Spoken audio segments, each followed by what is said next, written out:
Okay, hey guys, today we're going to talk about equilibrium. Equilibrium is really cool. It helps us know what's going to go on in a system. In fact, the really bad old joke is old chemists never die, they just reach equilibrium. So what does equilibrium mean? Equilibrium is like a balancing act. So we have in any reaction our reactants and our products. Okay, we've talked about that before.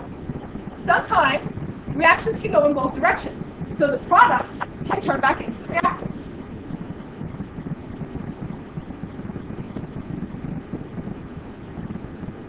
We call that a reversible reaction. Okay. When reversible reactions happen, that's when we worry about equilibrium. The simplest definition of equilibrium is it's the point where the rate of the forward reaction equals the rate of the reverse reaction.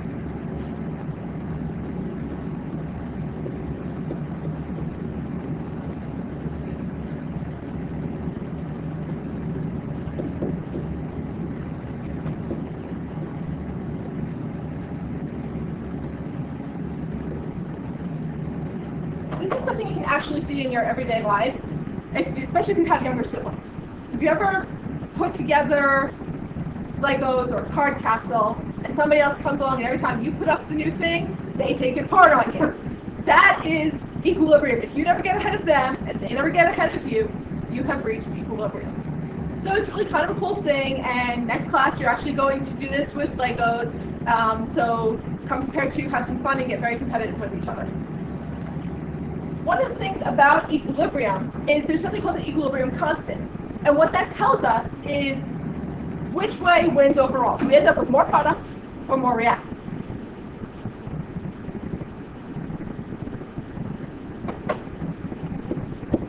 So KEQ is the equilibrium constant. And it's always written as the concentration of products over the concentration of the reactants. Okay. However many products there are, they get multiplied together. However many reactants there are, they get multiplied together. When KEQ is a big number, meaning bigger than 1, that means the product side is favored. There's a lot more products and only a little bit of reactants.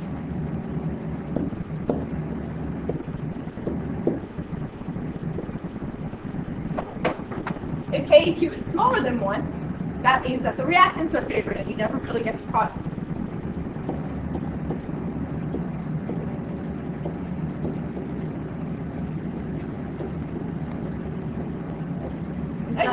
Products forward. Favored. Products favored. Okay? So you can tell very quickly by looking at the number that the products are favored because it's a big number. And you know in division problems, the number on top is big, you get a big number. The number on the bottom is big, you get a small. There's also, on rare occasion, you get KEQ equal to 0.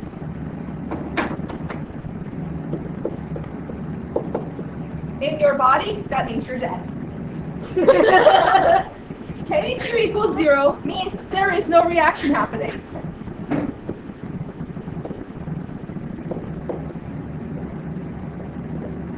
Okay. So you're really never going to see KEQ equals 0. In the real world, you're always going to see either KEQ greater than 1 or KEQ less than 1. We can also use the equilibrium constant to tell us what's going to happen when we mess with a reaction, because there's really no fun in life if you just let things sit on their own. So for this one, I want to do an example. A favorite reaction that happens to be reversible is the synthesis of water. Okay? If we do it in reverse, it's a decomposition reaction. So the equilibrium constant is the concentration of water. Oops, that was the equation first.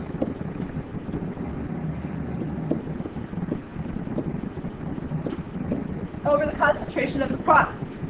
In this case, since there's 2 waters and there's 2 hydrogens, we have to raise those to the second power. And that gives us our equilibrium constant for water. Okay. So what happens if we've got a system where we're making water and we're letting the water break down to make hydrogen and oxygen? It reaches equilibrium. Everything's staying the same. So when we reach equilibrium, we're still making water, we're still breaking down water, but it's happening at the same rate. So it looks from the outside like there's really nothing going on. And you'll be able to see that a little bit better in the lab next class. Wait, so why do you have to raise both to the power of 2? Okay, good question. Because there's 2 moles of the hydrogen, right? So it can't just be 1. You can't leave it alone because it's just 1. So what happens is you square it because there's 2 of them being used, so it has like twice as much energy.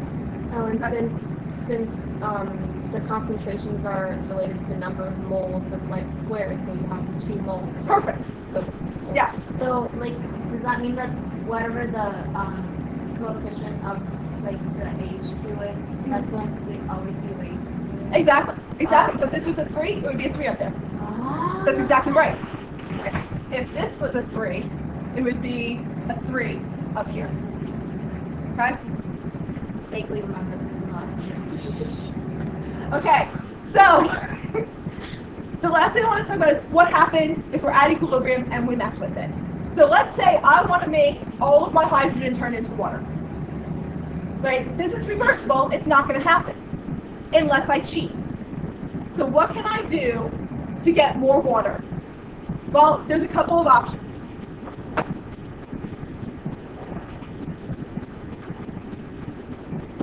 I can add water. I can remove water. I can add H2 or O2, or I could remove H2 or O2. Those are the only 4 things I can do to mess with this.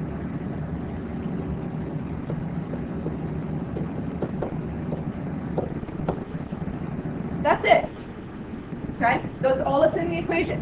So if I add water, let's think about what's going on. If I add more water to something that's at equilibrium,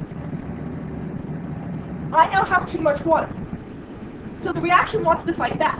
So if I have too much water to start with, am I going to make more water, or am I going to take water and turn it into my reactants?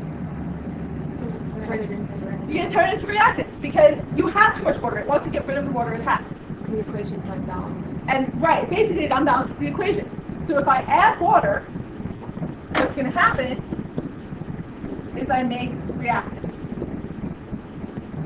Why? Because water is the product. So if I Are we change starting from the water product side? to product. Are we starting from the product Well, side? really, we're using this equation. That's right here. Right? Mm-hmm. But what I'm saying is if I add water, if I add product, and I want K to stay the same, if I made this number bigger, the only way to make K stay the same is to make this number smaller and these numbers bigger. Okay? So if this goes up, the way you fight that is by going more in the backwards direction. Okay? So if I add product, I'm going to make more reactants. What if I take away product? What if instead of adding water here, I found a way to pull it out of the system? Then you're gonna the reaction will want to make more. Exactly. The reaction is going to want to make more. So it'll go in the forward direction. So if I remove product, I'm going to make more product. It's like taking it out of the system forces it to go all the way until you run out of it.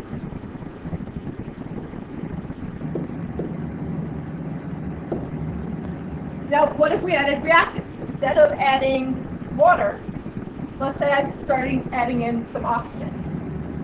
Now I've got too much oxygen. So am I going to make more oxygen by getting rid of water, or am I going to make more water to get rid of the oxygen?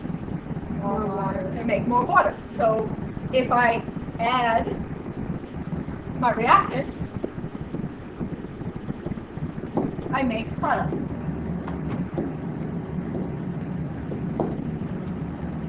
So I want you guys in your notes to put your prediction for what happens if I get rid of H2 or O2. Okay, now that you've had a chance to write down your prediction, hopefully you all said that by removing reactants, we're going to make more reactants.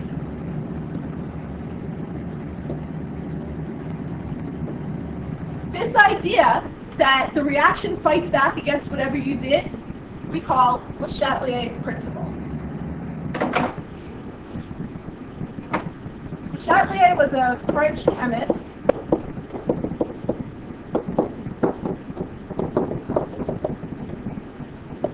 And what he said was that if you disturb a reaction at equilibrium, you can predict the results.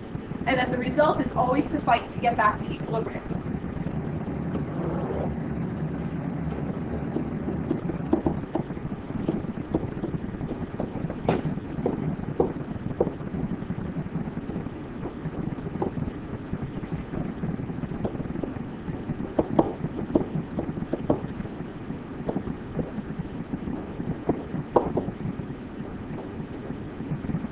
Only two other things that can affect equilibrium is pressure, if we have gases,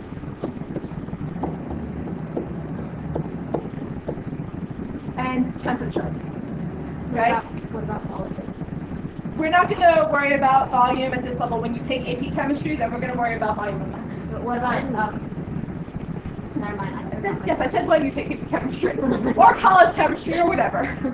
Okay? Then we can worry about volume, but for right now, we're really just going to worry about pressure. What about shaking? That's not going to make a difference for this. Okay?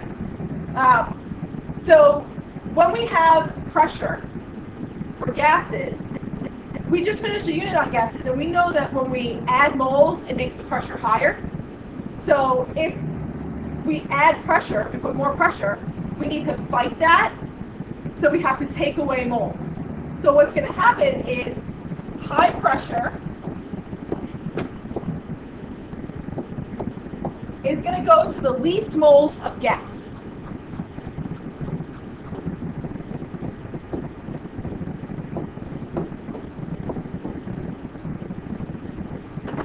So in our example with water, if all of these are gas, we have to add up the moles of gas on the reactant side and add them up on the product side.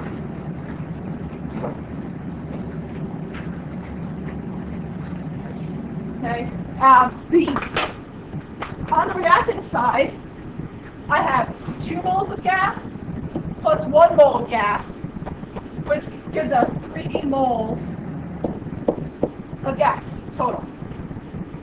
On the product side, I have 2 moles of gas.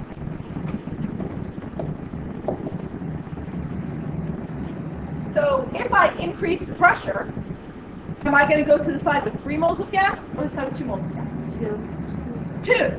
So increase the pressure for this reaction is going to make us go towards our product. So if I lower the pressure, the opposite is going to happen. Okay. For temperature, you need to know whether the reaction is exothermic or endothermic.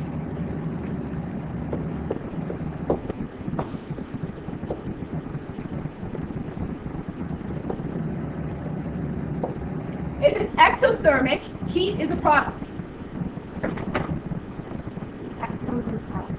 Exactly. Exo means out. So if energy is a product, and I increase the temperature, that's like adding product. So we can go back to here, adding product, we're going to make more reactants. If the system is endothermic, that means energy is a reactant.